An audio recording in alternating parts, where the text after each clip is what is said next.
Hey everyone, it's John Benson. I'm back again we're at day 7 now of Persuade and Profit Live. This is the 7th day of 30 days straight with you guys, and we're trying some fun stuff with Be Live's got a scheduling feature inside of it, and so we're trying to do some stuff with scheduling and decided to use we were goofing around with images. I said, well, why not use something kind of crazy like one of my bodybuilding images.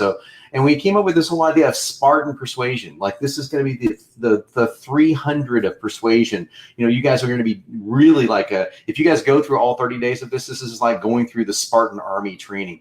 It's not going to be quite as arduous. We're not going to throw babies off cliffs. We're not going to, do any sort of like throw you out into the jungle and have you kill some crazy tiger or something like that. But by the end of this training, you will be like a Spartan soldier when it comes to knowing how to persuade and knowing how to sell better. How's that? So that's what we're looking for. We're looking for kick-ass persuasion, guys. If you're willing to join, that's awesome. I'm going to use my image splattered all over the internet. We're going to make it better because the Be Live told us the wrong image size, so I just came up with this shot of my chest.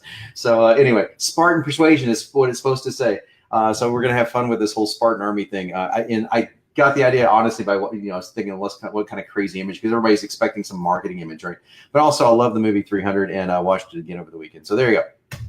Awesome. So we have now put how you can join us live at the end of my teaching segment, where you can come on if you have a headset. We found that out yesterday.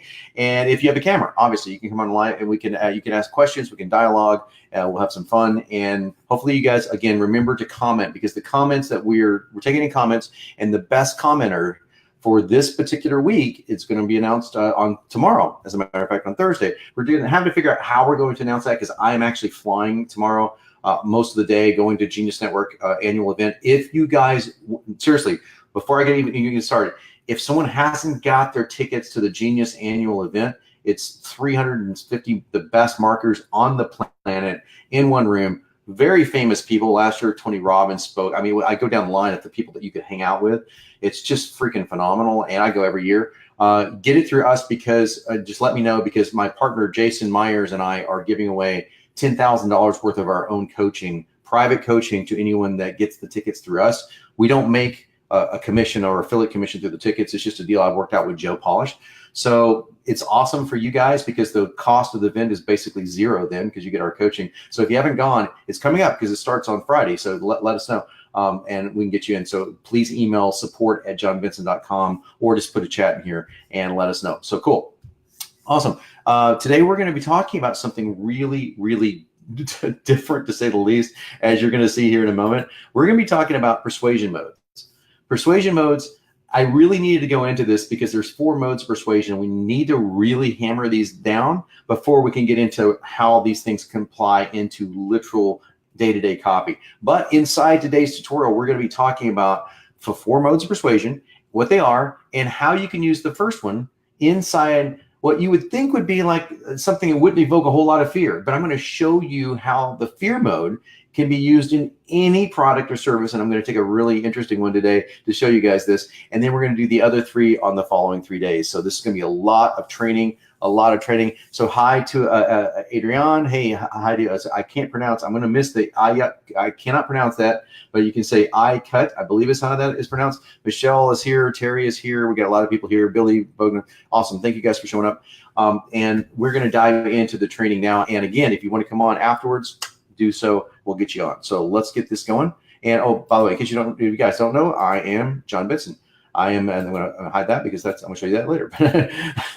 I am John Benson. I am the $1 billion copy coach who can't figure out how to press buttons, but who does know a few things about copywriting and a few things about persuasion. So love to have you guys to comment on this, and we'll get you started on the training here in just a second. I'm going to pull this over here and switch my screens. And let's dive in. So persuasion modes. What is a persuasion mode? There are 4 things in human psychology that work to persuade you to do anything. There are 4 basic modes, is what I call them, of persuasion. Fear, that's 75% of human motivation. I don't like this. I've said this. I'm on record saying this 1,000 times. I don't like the fact that we've evolved only to the point of having our lizard brain, the amygdala, only slightly out of less control than than it should be. Our prefrontal cortex is the most modern part of our brain. It is not quite caught up to things. Therefore, we are motivated primarily by fear. Get over it. I didn't make the rules. So just deal with that. If you're not speaking to the fears of your prospect, you're not speaking to your prospect. So just look at it that way. Now, you could do this without fear mongering. There's a big difference in making fears up. Like, if you don't buy this, you're going to get covered in boils and die of cancer. That's not what I'm talking about. I'm talking about legitimate fears. But I'm going to walk you through an exercise today to expose the real fear of your clients in relationship, or prospects as well, in relationship to your product or service. Now, the next mode is once. That's the lowest level of having something. The lowest level is, I kind of want it. It's like, I think I want chocolate ice cream. You don't really desire it. You don't really need it, but you kind of want it. And that's the lowest level, but it's important to turn those wants into desires. Remember that from the last 6 days. That's moving toward the most important thing of all, which is needs. And it's also the easiest sell. If someone's in need mode, you don't have to sell them at all. They need something. They're going, I need, for example, everyone listening to this needs Email Copy Pro because you're wasting time writing your own emails when 30 of the best copywriters in the world and counting are adding to this library of the best campaigns ever written. And every time you go in there, you can regenerate it to where it's fresh to your words. There's no point in you writing emails anymore. I mean, there really isn't. I mean, I'm talking about like 90% of the emails you ever need could be in Email Copy Pro. So by all means, johnbenson.com/email to watch the webinar on this, or just go to emailcopypro.com and pick that sucker up. That is a need. You may not know that right now. It may be in the want level, but it's actually a need. So now we're going to talk about needs and how to use that persuasion mode in the 4th day of this training. Now, to illustrate each of these modes of persuasion, we're going to use a topic that most would not consider would instill any sort of fear, or certainly not desire, okay? And just to prove a point, just to prove a point. And our topic, oh, look at him. Puppy, right? Yeah, well, see, puppy needs to pee. So our topic today is training your dog to pee, okay, and not pee in the house. So this is going to be our topic. I think he's adorable. I want one. I want 7. Okay, so I'm a big dog fan. If anyone knows this, so I enjoy this level of training. But you wouldn't normally think this would instill fear in your heart. Now, maybe a little bit of anxiety, but not fear. I'm going to show you how it can. We're going to take each one of these modes of persuasions over the next 4 days, and first we're going to create a terrible headline. And I say terrible, it's going to range from okay to terrible, okay? It's the headline that most people will think about when they're on the cusp of the fear. They're just on the outside edge of it. They're not delving into the quagmire of the fear as we're going to do. And I'm going to show you an exercise on how to do that today. Then we're going to rework it to turn it into a really kick-ass, powerful samurai mother headline, okay? Now, each one will use one or more of these persuasion moves. So we'll focus on fears today, but they actually tie into other modes as well. Now, here's what you're going to do. You're going to start by writing down 3 obvious fears related to whatever problem that your customers have, whatever problem that you're solving. What do they fear about it? Write down the most obvious ones. Now, the fear related to Rover peeing all over the house is going to be pretty straightforward. And what we're going to do is we're going to write down 3, and then we're just going to pick one. Now, I wrote down 3. Well, first of all, there's the terrible smell. If you've ever owned a dog, you know that. Ruined furniture, that's a legitimate fear. You might have really expensive furniture and Rover pees all over it. And then you can't leave him alone for more than a few minutes, so your social life kind of goes to hell. So all of those are legitimate fears. They're good. And you know what? Most copywriters would certainly write all 3 of those in a sales letter. Don't you agree? If you're writing on how to housebreak a dog, you're going to say, hey, the terrible smell. You don't want your those are fears. Those are the obvious fears. Think of this fear, this whole exercise, as this is literally the tip of the iceberg, and you know what's underneath the water, right? The tip of the iceberg phrase is not, it comes from literal, most of the iceberg is, the vast majority is underwater, right? This is the same way with our fears. you don't have to be a pro copywriter. You can get email copy, but if you want to be a better copywriter, if you want to be a better marketer, if you want to be a better persuader, whether it's through words or through spoken word or written word, whatever, you need to understand that the majority of human motivation is underneath the surface. Are you listening to me? It's underneath the surface. And you're writing to and speaking to folks usually on top of the surface. And it comes from an innate fear, ironically, of not wanting to get deep enough, of not wanting to go there. You know what I mean? Oh my God, she went there, right? You've heard that phrase before? Yeah, we're going there. And you can always reel it back in. I just had a great consulting call yesterday with two of my really good friends in the nutrition business, and they're writing a Christian-based diet product. And it's an honor to work with them because they're really awesome what they do, and they've got massive business, and now they're doing this on because that's the really driving passion behind Isabel. And I'm telling you right now that I said, you've got to be willing to go there with me. I said, that's a touchy subject, you know. And are you okay to take off all the blinders and just completely to take off the shackles and go there? And only because we went there that we came up with gold, okay? And then we could reel it back in after we went there. So we're going to do that today, all right? And we're going to take the terrible smell. I could have taken either one of the other two. In fact, I could do that in the Q&A if you guys are really interested. We're going to go all samurai on the the underlying fears, what's underneath that iceberg, okay? What's underneath the water, rather. The iceberg that's underneath the water. So underlying fears are why you think something is bad. There's always a deeper reason on why. And you're going to find this exercise is very simple. I wanted to show it to you. As a marketer, you need to at least mention the deeper reason, if not base your entire campaign around it. So think of it like this. If X happens, whatever X is, then that happens. And even that can happen. So if you fail to lose weight, you may end up losing one of your most valuable relationships, maybe even your most intimate relationship, because they lose attraction for you. You see what I did there? So I went from, I don't look good in a swimsuit to, I could lose my husband or my wife. Those are legitimate fears. I didn't say it would happen. I said it could. So again, all of the marketing I'm talking about is 100% ethical, 100% honest. And that's why I love talking to people that think, you know, marketers and copywriters are, you know, that you have to resort to lying. No, I tear apart every single letter and say, no, prove to me that couldn't happen. So this is what I want to help you guys do, because but it's very, very powerful. Are you getting me? Are you feeling me? All right, good. So your job is to pull out the fears of your customer or prospect that they don't even realize they have. Maybe they realize it on that, you know, that quiet voice that talks to you at night. They realize it there, but they don't really voice it. You know, I feel like Jack Nicholson in A Few Good Men. You know, that remember that scene where he's in the courtroom. You know, when he's talking about this is the subject you don't want to talk about at cocktail parties because it makes you uncomfortable. Well, that's the fears that we're talking about, right? So remember, 75% of human persuasion, like it or not, and you owe it to your prospects to chat with their lizard brain, which is called the amygdala.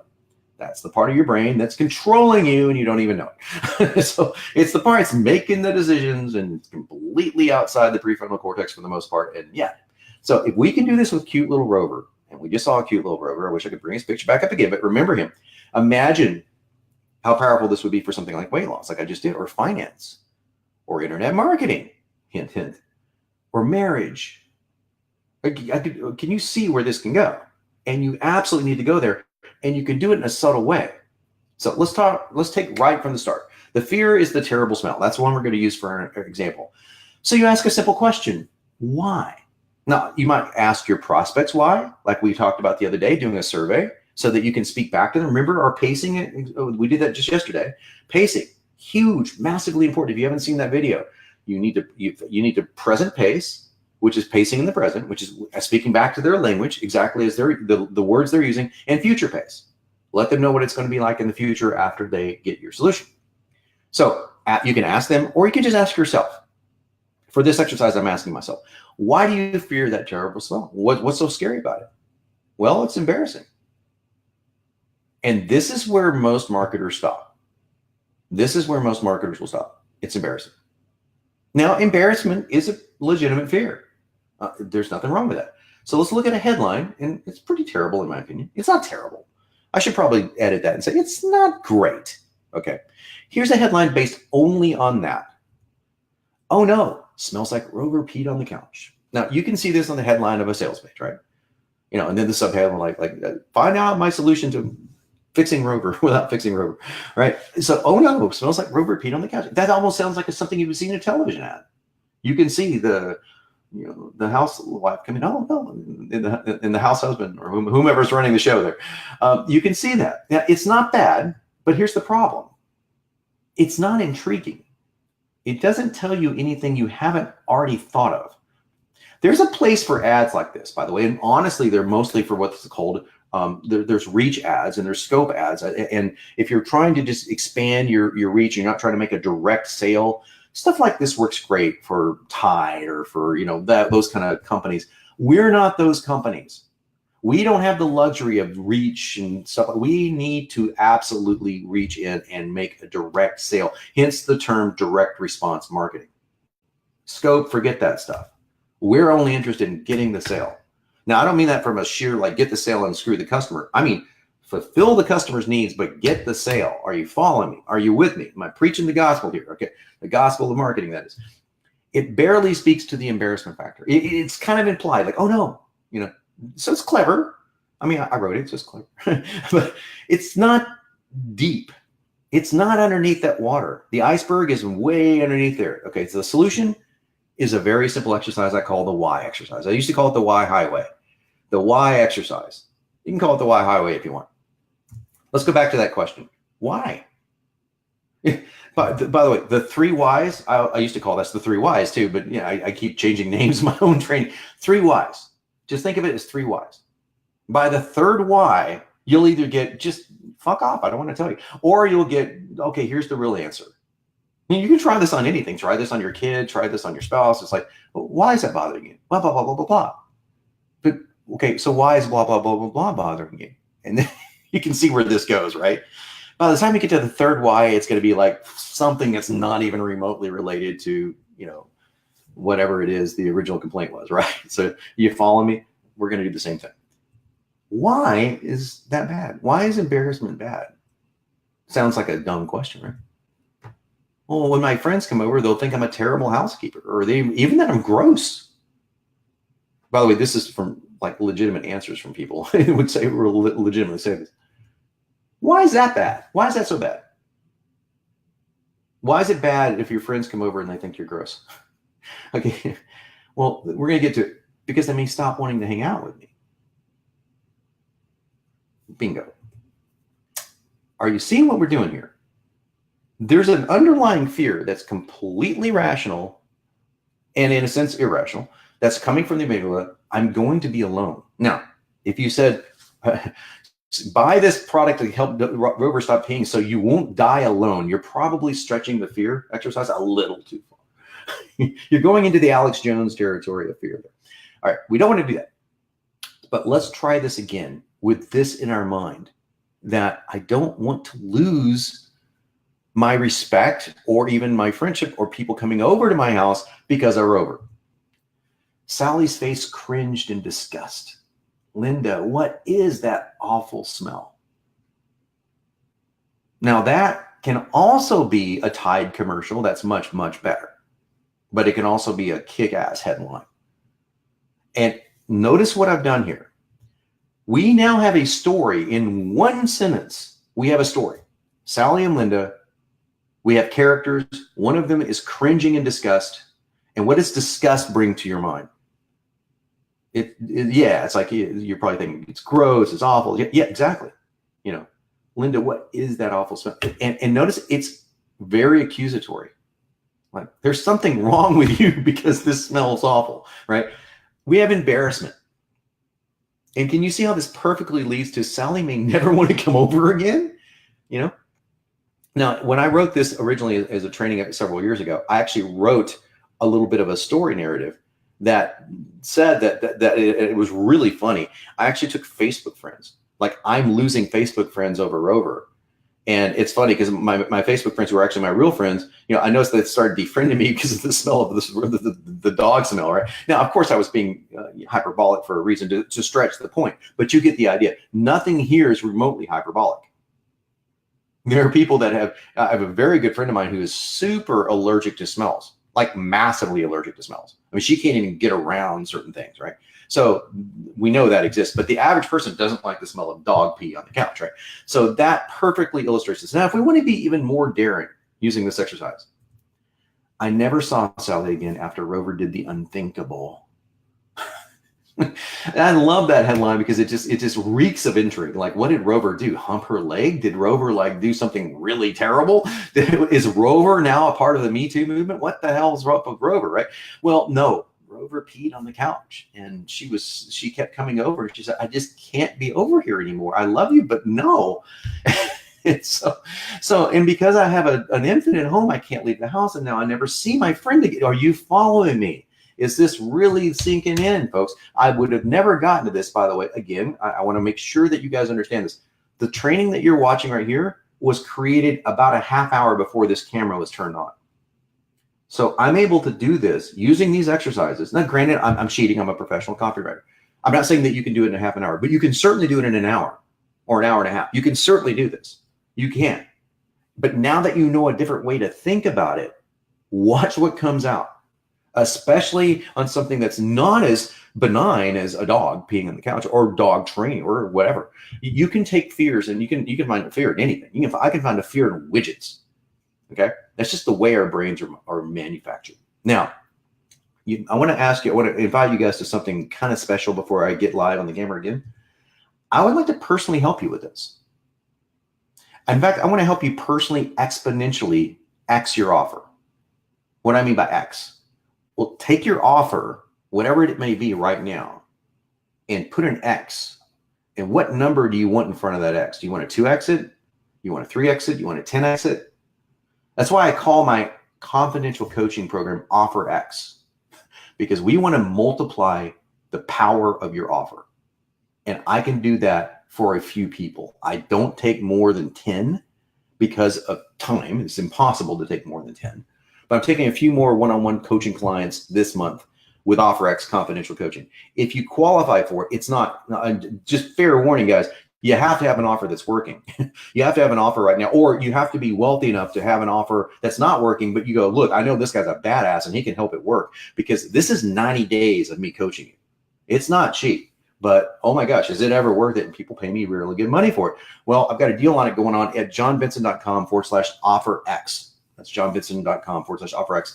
Go see if you qualify. There's nothing there. You can't buy anything on that page, but you can read about it. It will tell you what it costs. And if you actually do qualify for it, one of my staff members will call you, set up a brief interview, make sure that you're a good fit, make sure I'm a good fit, because we're talking about taking an offer and multiplying it. And my testimonials and my case studies are through the roof. Just go to that page, and there's a fraction of them on there. I've done this for 7 years for people. Now, because we can dive into all this kind of stuff and get this juicy stuff going for you for every little part of your offer, from the hook, the positioning, the headline, the story, and the pitch. You got to get that stuff down. Now, tomorrow, we're going to dive into the next persuasion mode, which is wants. You're going to see how to take a want all the way to an absolute need. And remember, a need isn't anything. You can sell a need. It's like you don't even have to do anything. You can walk into a room and sell a need.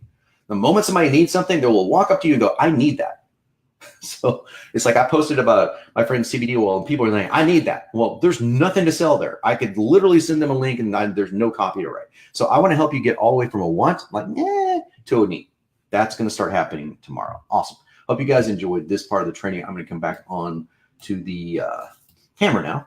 Give me 2 seconds here, and I'm going to put that offer X up here because I'm cool that way. Awesome.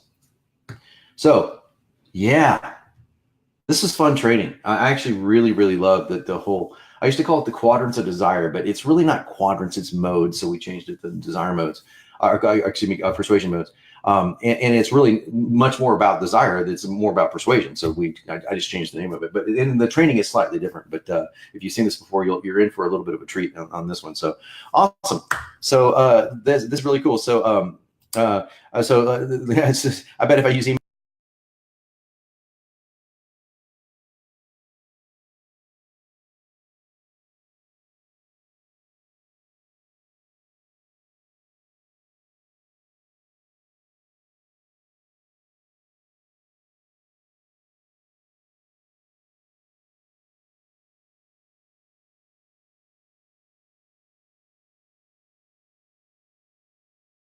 on a second, just got my camera turned off.